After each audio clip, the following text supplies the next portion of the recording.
It's convergence results for neural networks using electrodynamics. So what is deep learning? Well, if you consider a function f of x in a function class, and we look at neural networks with the weights are parameterized by some parameters theta, then we want to find the parameter theta such that f of x and a neural network with the parameters theta, some loss of f of x in the neural network is minimized over the set of parameters theta. And how do we minimize this loss? Well, in practice, SGD works pretty well. But the question we ask is, does it actually reach an optimum? So the main question is, does deep learning work provably?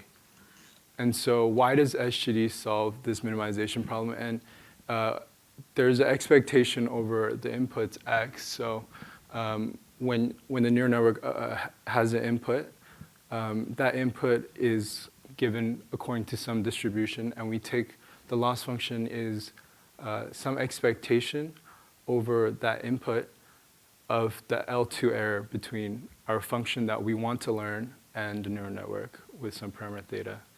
And we want to minimize over theta. Okay, so this goes into the realm of non-convex optimization. And so deep learning involves minimizing these non-convex loss functions that can have saddle points that look like the one to the right.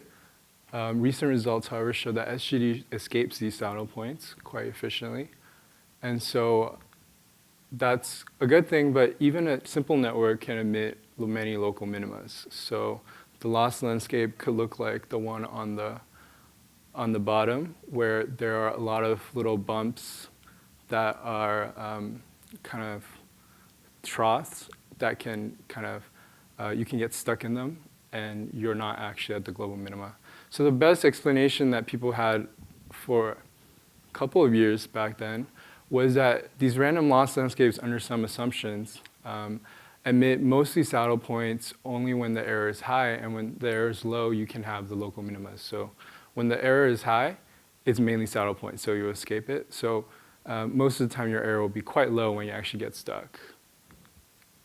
So the main theoretical question, yes? Is this a theorem geometry or it's The explanation thing? Yeah, it's like they use some model that it's called like the spin glass model, something like that. Yeah, and under that model, which is it's quite different from actual deep learning, you can show that these loss landscapes can actually be analyzed. But like, I mean, for that result, the global minimum is still far lower than the local minima. So like the local minima are much better for the saddle points, but the global minimum is still like not good. Oh, right. There's still some difference between the local minimas and the global minimas. Yeah. So you're not actually at a global minima necessarily either. Yeah. So it's a weaker statement. And so the first thing is, what kind of mathematical function classes can be learned using SGD? Well, we're going to use mathematical function classes instead of real-world functions. So real-world functions are like, you take an input x that's like an image, and you output whether that image has a cat or not. We obviously cannot analyze these functions. So we're going to use some mathematical function classes. One of them are polynomials, and they have been analyzed before. Yeah, a work by Rina, who's one of the co-authors. Other function classes are decision trees, arithmetic circuits, and even neural networks themselves. So we're going to focus on the last one. If our function class is actually a neural network themselves, can we learn the neural network? So let's say our function that we want to learn is a neural network with parameters w. So the truth parameters are w. And the neural network that we're using, the parameters that are being minimized are theta. So the main question is, does SGD cause theta to converge to w? So empirically, it seems like it does pretty well, at least for def2 networks. And the def2 means that there's one hidden layer and one output layer. As you can see, this is the graph of log error on the right, and width along the horizontal axis. And this is the training error after training it for a couple of quite long iterations with a very small step size. And you can see that as width increases for def2 neural networks, the training error remains small. but for other depths, the training error gets quite large. And the error is supposed, if you do a random guess, the error will be around 0.5. So basically it's saying that after a while, for higher depth networks, it's just doing random guesses. Like there's really not much you can learn. So it seems like empirically, although for higher depth networks, it doesn't seem to converge well, but for depth 2 networks, it does. So we want to figure out why this is happening. So we want to derive theoretical justifications under some simplifying assumptions. One, we only have one hidden layer and one output layer, and that's okay because it seems empirically that with more layers, we cannot seem to show convergence. Data is generated from a network of known shape but unknown weights. So that's not too restricting of an assumption either. We're going to use, for simplicity right now, infinite data. So remember we had an expectation over the inputs x, and we're running SGD on that. So instead of an expectation over the inputs, we're just going to assume that we can have infinite data, so it becomes just gradient descent, and the loss becomes a non-stochastic loss. And we're going to assume infinite step sizes. And the last two assumptions can be removed later on. Okay, so our target functions, just for clarity, are functions that look like that. So it's a sum of a weighted sigma so sigma is at the activation function. So I think I'm going to go through this slowly. So yeah, if you have some inputs x1 through x4, let's say, it's some vector, then you look at the weights on the first node, hidden node, and you go through the activation function. That's a function of x and wi. And you take some linear output. And that's the kind of functions that we're working with. So given our current guess of ai theta I and an output x, we're going to use a squared loss to measure the loss between our guess and our true function.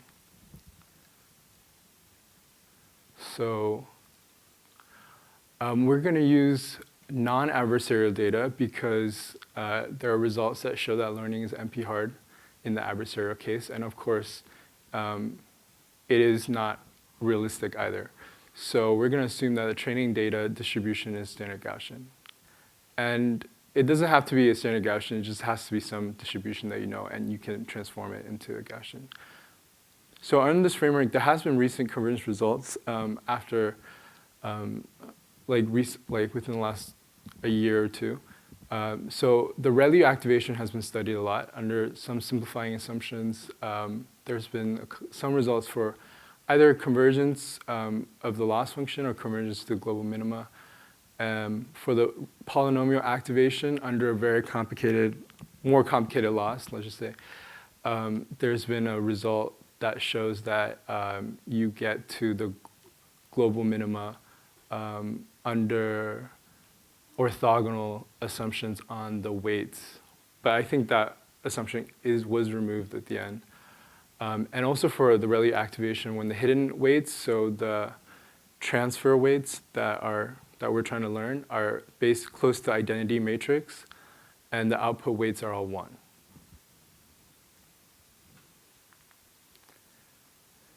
Okay, so right, so there's this expected loss that we're looking at between our guess f hat and f of x.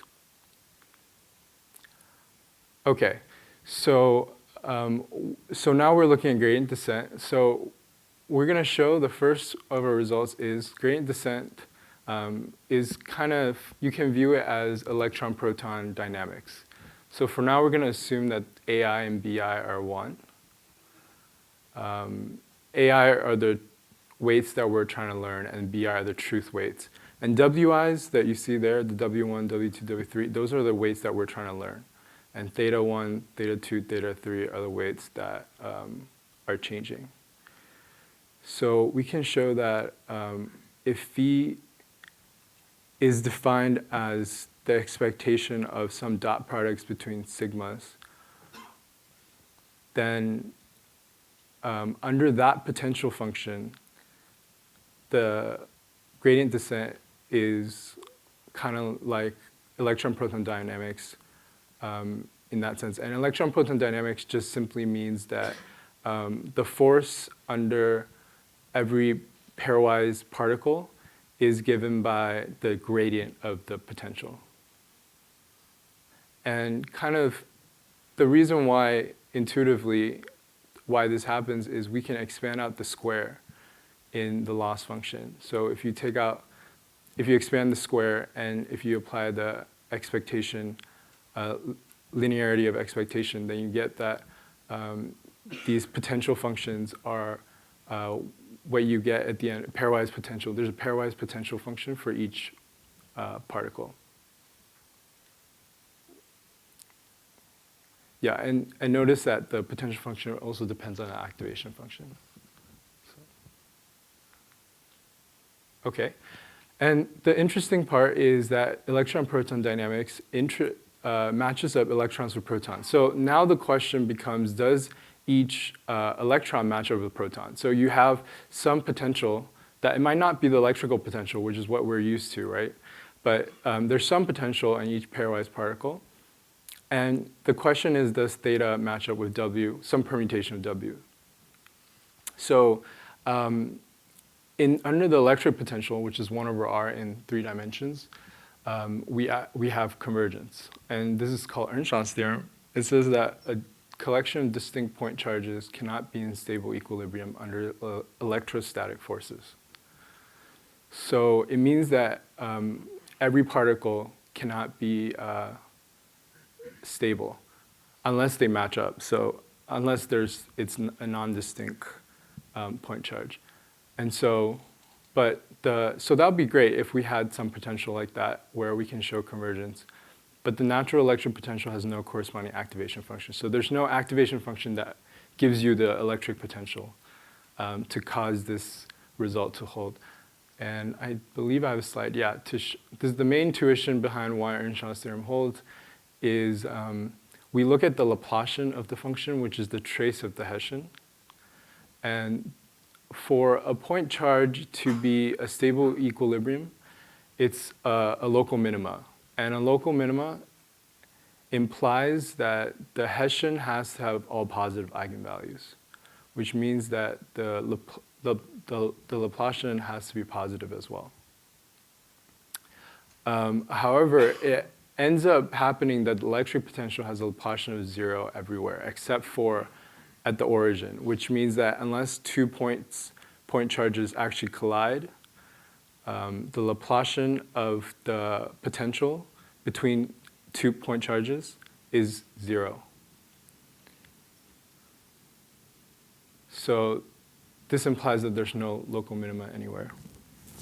So it's just saying that we can use this Laplacian function, which happens to be linear as well. This is a linear function, to analyze the second order information of our loss function, which is a good thing because then we can figure out if there are saddle points by just using the Laplacian without having to deal with eigenvalues and eigenvectors.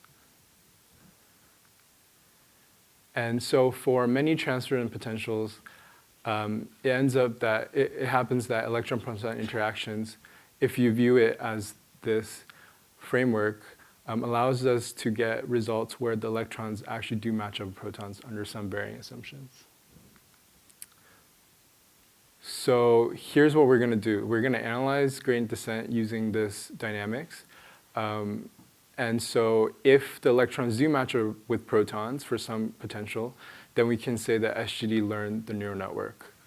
And we're going to study electron-proton dynamics for different potentials and see what we get. So, right, we go back to the main question of how can we get this electric potential to be realized. The question is, the problem with getting the electric potential is that it goes to infinity at when 2 points collide, right?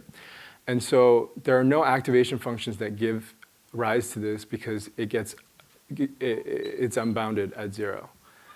However, you can approximate these radio potentials to derive similar convergence guarantees. So one concept we're going to introduce is lambda harmonic. So a potential is lambda harmonic if there exists lambda such that delta, where delta is the Laplacian operator that we've seen before, delta of our potential is equal to lambda of our potential. So it's some eigenfunction of the Laplacian operator. And notice that this is generalization of the electric potential, which is zero harmonic. But this lambda term is going to help us, not being zero, is going to help us derive more robust convergence properties. So, this is kind of like a generalization of Earnshaw's theorem. If phi is lambda harmonic, then the loss function that we had written earlier, that expectation over f of x minus f hat of x squared, it's going to have no local minimas except when the loss function is basically when nothing is learned or when something has converged. So some theta I has learned some wj. Yeah? Okay. So, and the proof sketch is this. So if I look at my loss function and I take the partial derivative with respect to ai, so at a stationary point, that has to be 0. So if there was a local minima, it would be a stationary point, so that's 0. And so it means that, so the pairwise, so theta I, theta j are the pairwise charges between two electrons, let's say. So let's just say the theta i's that are moving around are electrons and the wj's are the protons. And so we have a pairwise electron term and a pairwise term between the electrons and the protons. And notice that we're missing a, oh, okay, yeah. And then let's take the Laplacian now with respect to theta I of the loss function.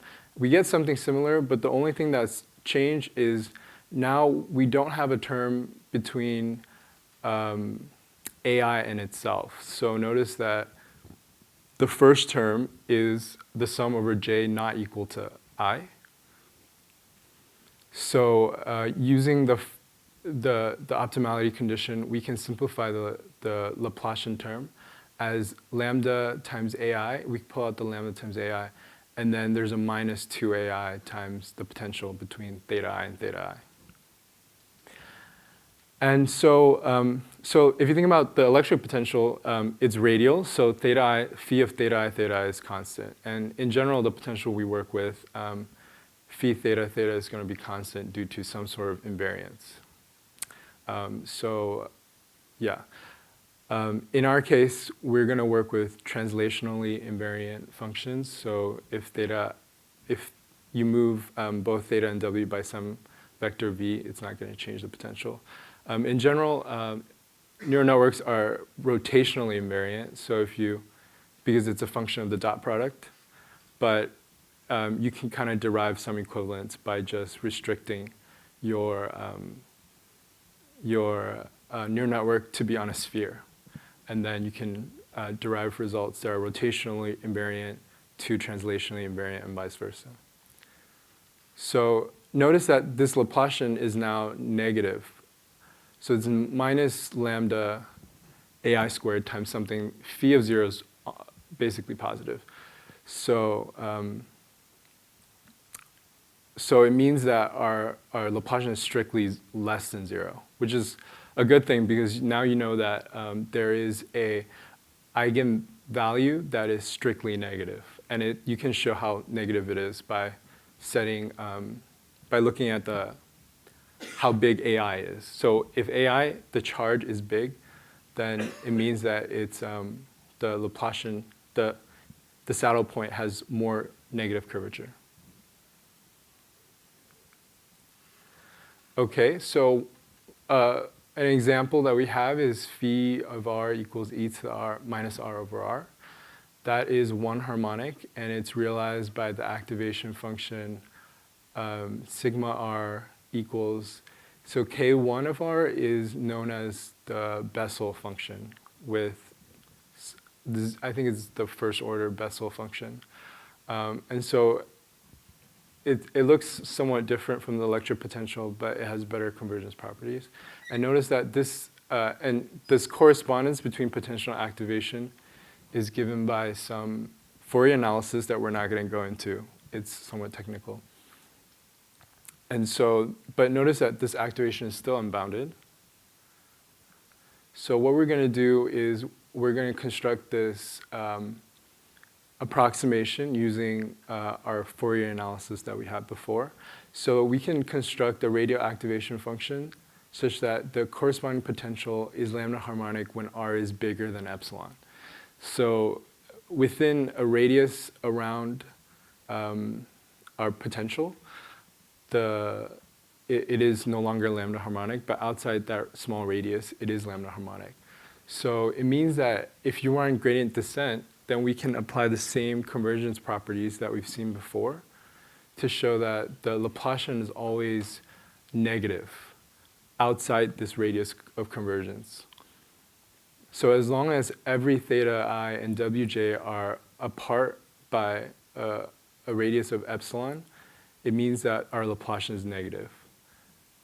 And so after running gradient descent, with some regularization, we can show that some theta I and some wj has converged within a neighborhood of epsilon.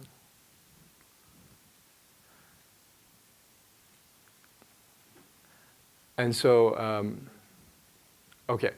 And yeah, the last thing is we can use this main theorem over and over again to, so one thing we can do is now we can look at the gradient and show that once you converge within a radius epsilon, you can converge to an even smaller radius, and then you can use no-wise gradient descent. So maybe you just send one electron at a time, and so you can show that it converges to global minima if you do some, if you take some extra training time. So the summary is we've analyzed this correspondence. Gradient descent is, you can show that in the simple case, it's kind of like electrodynamics. And we've discovered classes of realizable potentials with good properties under the fixed. So we didn't talk about the fixed, but the main talk is about the non-fixed, where the output weights are changing as well. And we have some partial results for more realistic transfer functions that are activation functions that have not been shown. And so convergence results, the main question is like how much can it be extended? Usually it has been extended to the ReLU, but with less assumptions possibly. That's one open question. And higher depth neural networks possibly as well, but we don't know. So thank you.